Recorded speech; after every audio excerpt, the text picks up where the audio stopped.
नमस्कार दोस्तों, आप सभी का स्वागत है क्लास 10th केमिस्ट्री की इस शानदार और जानदार वीडियो के अंदर। इससे बेहतरीन वीडियो इस टॉपिक के ऊपर आप सभी को पूरे YouTube के ऊपर नहीं मिलने वाली है, ऐसी मेरी गारंटी है। क्योंकि आप लोगों ने अभी तक chemical reaction and equation chapter के अंदर केमिकल इक्वेशन को बैलेंस करने के लिए जितने भी टीचर ने आप सभी को मेथड बताए, उनमें हम लोगों ने वही टेबल बना करके left hand side right hand side लिख करके और हीट एंड ट्रायल मेथड का इस्तेमाल करके हम लोगों ने केमिकल रिएक्शन को बैलेंस करना सीखा और उसको करके काफी बच्चों को प्रॉब्लम आती है। लेकिन आज की वीडियो में मैं आपको देने वाला हूं एक ऐसी चीटा ट्रिक जिसमें कोई आपको टेबल नहीं बनाना है, लेफ्ट हैंड राइट हैंड का कोई चक्कर नहीं है, केवल और केवल एक स्टेप, और जिस स्टेप को फॉलो करके आप लोग दुनिया की किसी भी केमिकल रिएक्शन को बैलेंस कर पाएंगे। तो विदाउट वेस्टिंग टाइम चलिए शुरू करते हैं और समझने की कोशिश करते हैं। देखिए, मैंने इसका नाम रखा है चीटा ट्रिक। आपको पहली बार यूट्यूब के अंदर ऐसी वीडियो देखने को मिलेगी। इतनी आसान तरीके से मैं आपको इस ट्रिक को समझाने वाला हूं। न केवल आप लोग एनसीईआरटी, न केवल एग्जाम्पलर,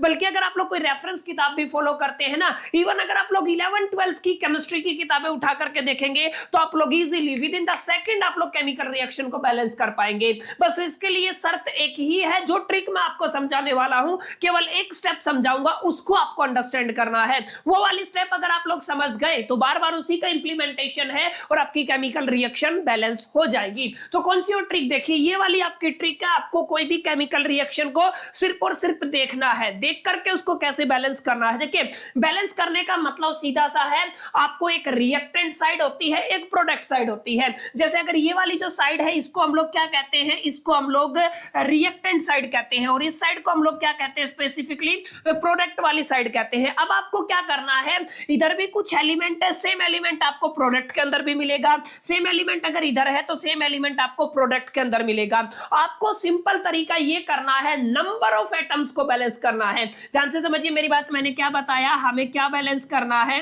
हमें नंबर ऑफ एटम्स को बैलेंस करना है। कौन सी साइड, दोनों साइड। जितने नंबर ऑफ एटम आपके रिएक्टेंट की साइड में है, उतने ही नंबर ऑफ एटम आपके प्रोडक्ट की साइड में भी होने चाहिए। ये आपकी पहली बात है जिसका ख्याल आपको अपने जहन में रखना है। अब उनको बराबर कैसे करना है, जस्ट मल्टीप्लाई आप लोग कर सकते हैं, मल्टीप्लाई करके आपको बैलेंस करना है। लेकिन अब बैलेंस कैसे करना है, उसके लिए आपको इस चीटा ट्रिक को फॉलो करना पड़ेगा। ट्रिक क्या कहती है, ट्रिक ये कहती है कि सबसे पहले आप लोग केमिकल रिएक्शन के अंदर किसको पकड़ के चलोगे, मेटल को पकड़ के चलोगे। मेटल बोले तो जैसे सोडियम हो गया, एल्यूमिनियम हो गया, मैग्नीशियम हो गया, गोल्ड हो गया, सिल्वर हो गया, ये तमाम आपके मेटल रहते हैं। सबसे पहले हमें किसको बैलेंस करना है, मेटल को बैलेंस करना है। What ever the situation, what ever the circumstances, हमें सबसे पहले मेटल को बैलेंस करना है। मेटल के बैलेंस होने के बाद, या मेटल अगर आपकी केमिकल रिएक्शन में नहीं है तो उसी के बाद हम लोग किसको बैलेंस करेंगे, नॉन मेटल को बैलेंस करेंगे। Just like non metal carbon ले सकते हो, सल्फर, फ्लोरीन, क्लोरीन, ब्रोमीन, ये सभी ऐसे एग्जांपल है जो किनको रिप्रेजेंट करते हैं, नॉन मेटल को रिप्रेजेंट करते हैं। यानी कि सबसे पहले आपको मेटल को बैलेंस करना है। अगर एक मेटल है तो उसको बैलेंस कीजिए, अगर मल्टीपल मेटल्स है तो that is depending upon you, आप एक एक मेटल को बैलेंस कीजिए। मेटल को बैलेंस करने के बाद, ये मेटल की एब्सेंस में ही हम किस पे जाएंगे, नॉन मेटल के ऊपर जाएंगे और नॉन मेटल को बैलेंस करेंगे। और जब आपका नॉन मेटल बैलेंस हो जाएगा ना, उसके बाद हमें किसको बैलेंस करना पड़ेगा, हमें ऑक्सीजन को बैलेंस करना है। याद रखिएगा, तीसरे नंबर पे किसको बैलेंस करना है, ऑक्सीजन को बैलेंस करना है। और इस चीज को गांठ बांध लीजिए, हाइड्रोजन हमेशा आपका आखिरी में, लास्ट में, अंत में बैलेंस होगा। क्लियर? तो ये आपकी सिंगल स्टेप है। अगर आपने इस ट्रिक को पकड़ लिया ना, आप किसी भी रिएक्शन को बैलेंस कर पाएंगे। मैं रिपीट कर देता हूं, सबसे पहले मेटल्स को बैलेंस करेंगे, उसके बाद नॉन मेटल्स को बैलेंस करेंगे,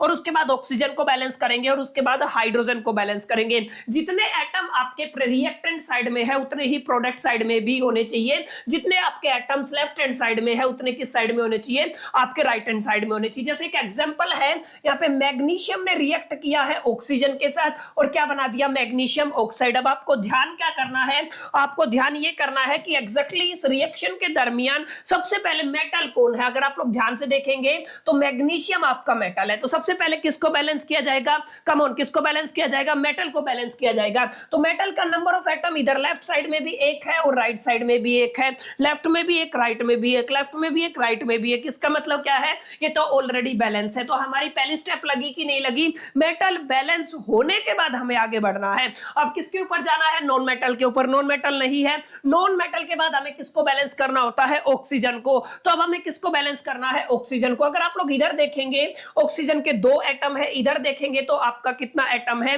1 एटम है। देखिए इधर कितने हैं, 2 है, इधर कितना है, 1 है। ध्यान से देखिएगा, इधर कितना एटम है, 1 है, इधर कितना है आपका 2 है। तो 1 को 2 कैसे बनाया जा सकता है, 2 से मल्टीप्लाई कर देंगे।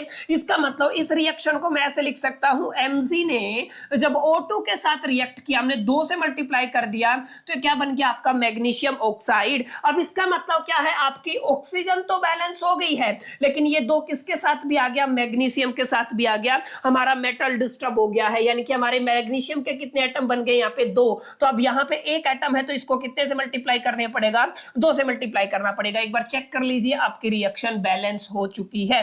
That's it. आंख बंद करके आप लोग दुनिया की कोई भी केमिकल रिएक्शन इक्वेशन को बैलेंस कर पाएंगे इस मेथड का इस्तेमाल करके। चलिए एक क्वेश्चन और करते हैं, ताकि आपको एक प्रॉपर क्लैरिटी मिल सके कि एग्जैक्टली कितने डिफिकल्ट इक्वेशंस के ऊपर ये आपका मेथड काम करता है। आपको सबसे पहले आइडेंटिफाई करना है, क्या इसमें कोई मेटल है, यहाँ पे कोई मेटल है, हाइड्रोजन क्लोरीन, कोई मेटल नहीं है। लेकिन मेटल नहीं है तो कौन है, क्लोरीन है। क्लोरीन क्या है आपका, नॉन मेटल। अगर मेटल नहीं है या मेटल बैलेंस हो चुका है तो किसको बैलेंस करेंगे, नॉन मेटल को बैलेंस करेंगे। तो अब किसको बैलेंस करना है, नॉन मेटल को। क्लोरीन इधर कितना है, 1 एटम है, इधर भी आपका कितना एटम है, 1 एटम है। क्लियर। तो क्लोरीन आपका बैलेंस हो गया, मेटल की कहानी खत्म, नॉन मेटल की कहानी खत्म। फिर किसको बैलेंस करना है, ऑक्सीजन को। ऑक्सीजन है नहीं, लास्ट में किसको बैलेंस करते हैं, हाइड्रोजन को। हाइड्रोजन को कैसे बैलेंस किया जाएगा, लेफ्ट साइड में हाइड्रोजन के 2 एटम है, अब राइट साइड में देखोगे तो 1 एटम है। इसको कितने से गुना करा दे, 2 से मल्टीप्लाई करा दे, तो आपका हाइड्रोजन कितना हो जाएगा, 2 हो जाएगा। अब लेकिन यहाँ पे एक लफड़ा हो गया, हाइड्रोजन तो आपका 2 हो गया, लेकिन क्लोरीन भी कितने हो गए, 2 एटम हो गए। इधर कितना एटम है, 1, तो कितने से मल्टीप्लाई करना पड़ेगा, 2 से। यानी कि इस रिएक्शन को अगर आप लोग बैलेंस स्टेट में लिखना चाहते हैं तो H2 और साथ में क्या आ जाएगा, 2Cl, ये कन्वर्ट होके आपका क्या बन जाएगा, 2HCl। बिल्कुल आसान, यूट्यूब के ऊपर पहली बार इतनी आसान ट्रिक, जिसका इस्तेमाल करके आप लोग दुनिया की किसी भी केमिकल रिएक्शन को बैलेंस कर सकते हैं। ना कोई टेबल बनाना, ना गिनना, फलाना ढिंकाड़ा, कुछ नहीं। That's it. सिंपल स्टेप लगाइए, ये वाला फॉर्मूला, इस ट्रिक को पकड़ लीजिए और इजीली क्रैक कर पाएंगे। क्लियर। तो आप लोग चेक कर लीजिए, हाइड्रोजन दो, हाइड्रोजन दो, क्लोरीन दो, क्लोरीन दो। That's it. ये आसान रिएक्शन थी। थोड़ा सा और डिफिकल्ट की तरफ जाते हैं। सबसे पहली स्टेप क्या थी, मेटल को आइडेंटिफाई कीजिए। कौन है मेटल, जिंक है। यहाँ पे भी कौन है आपका, जिंक है। इधर जिंक कितना है, 1 है, यहाँ पे भी कितना है, 1 है। तो पहली स्टेप कंप्लीट, जिंक बैलेंस है। अब किसकी तरफ जाना है, नॉन मेटल की तरफ जाना है। नॉन मेटल मेरे को कार्बन दिख रहा है, यहाँ पर कितना है, कार्बन 1, यहाँ पे भी मेरे को कार्बन दिख रहा है, यहाँ पे भी कितना है, 1। तो ऑलरेडी क्या है, बैलेंस है। अगर आप लोग यहाँ पे देखेंगे लास्ट में किसको बैलेंस करते हैं, या जब आप मेटल और नॉन मेटल के बाद किसको बैलेंस करते हैं, ऑक्सीजन को। अगर आप लोग ध्यान से देखेंगे तो यहाँ पे ऑक्सीजन 3 है, यहाँ पे ऑक्सीजन कितनी है, 3 है, और यहाँ पे भी कितनी है ऑक्सीजन आपकी, 3 है, 1, और यहाँ पे कितने एटम है, 2 एटम है। देखिए यहाँ पे सिंगल एटम एक ऑक्सीजन का तो ये हो गया, और 2 एटम यहाँ पे हो गया, आपके कितने हो गए टोटल, आपके 3 एटम हो गए। इसका मतलब ये रिएक्शन ऑलरेडी किस स्टेट में है बच्चा, आपकी बैलेंस स्टेट में है। क्लियर। किस स्टेट में है, आपकी बैलेंस स्टेट में है। तो बहुत आसान है, बिल्कुल इजी है, बिल्कुल मैं कह रहा हूं बिल्कुल हलवे जैसा ये आपका काम रहने वाला है, अगर आप लोग इस ट्रिक का इस्तेमाल करते हैं। क्लियर। तो आप इसको बहुत आसान तरीके से बैलेंस कर पाएंगे। ये आपकी कंप्लीट रिएक्शन क्या है, बैलेंस है। एक और एग्जांपल करते हैं। यहाँ पे सबसे पहले आइडेंटिफाई करो, मेटल कौन है, मेटल कौन है, मेटल मैग्नीशियम है, मेटल मैग्नीशियम है, मेटल मैग्नीशियम है।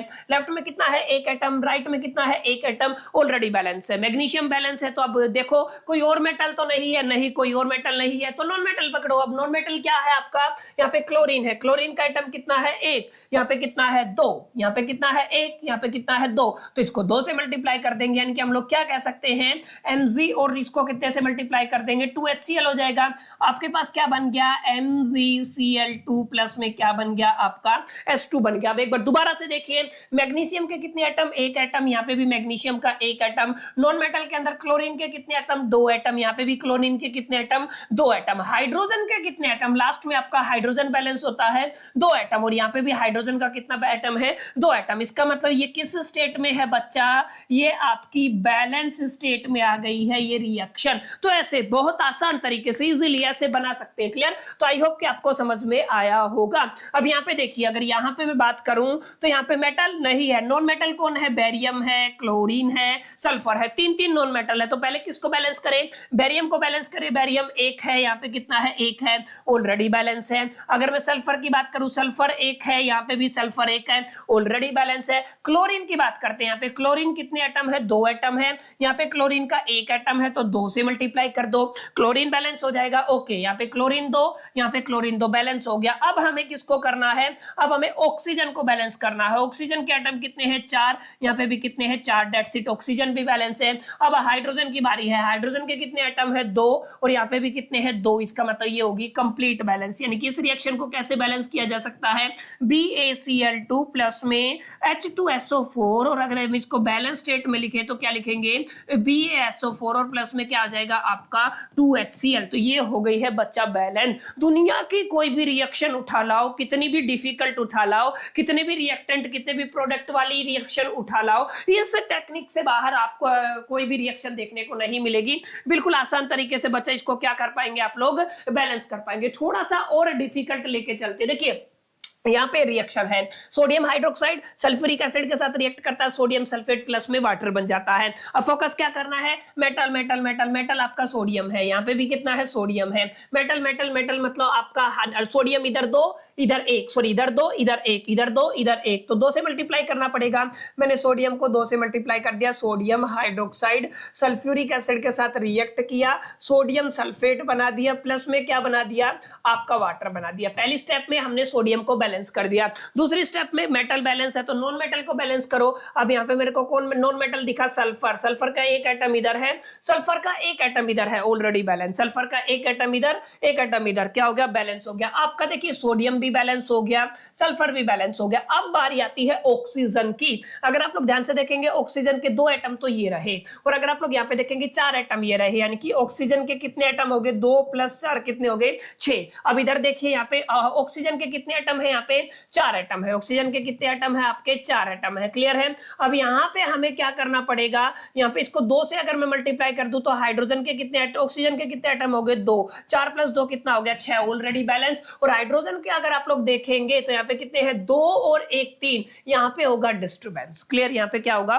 डिस्टर्बेंस। यहाँ पे आपको किस में डिफिकल्टी आएगी, आपको किसकी बैलेंसिंग में डिफिकल्टी आएगी, आपको हाइड्रोजन की बैलेंसिंग में डिफिकल्टी आएगी। तो आपको मेरे को बताना है इसको कैसे बैलेंस किया जाए और इसकी बैलेंस्ड इक्वेशन क्या रहेगी कमेंट बॉक्स के अंदर। क्लियर, तो आप लोग मेरे को बताइएगा इसका क्या बनने वाला है। इन दोनों को आंसर आपको कमेंट बॉक्स में फेंक के मारने हैं। अगर आपको एक चीटा ट्रिक समझ में आई तो कमेंट बॉक्स में बताइएगा ये टेक्निक आपको कैसी लगी, कितना लेक्चर आपको समझ में आया। उम्मीद करता हूं सेशन आपको डेफिनेटली पसंद आया होगा, वीडियो अच्छा लगा होगा। अच्छा लगा तो लाइक ठोक दीजिएगा, दोस्तों के साथ शेयर कीजिएगा। फर्स्ट टाइम चैनल पे आए हैं ऐसे ही अमेजिंग कंटेंट के लिए चैनल को सब्सक्राइब करके घंटे को बजा दीजिएगा ताकि आपको सबसे पहले हमारी वीडियोस मिल सके। बहरहाल इस वीडियो में इतना ही, मिलते हैं नेक्स्ट वीडियो में। जब तक के लिए मैं तस्वीर दिवास से लकी प्लान।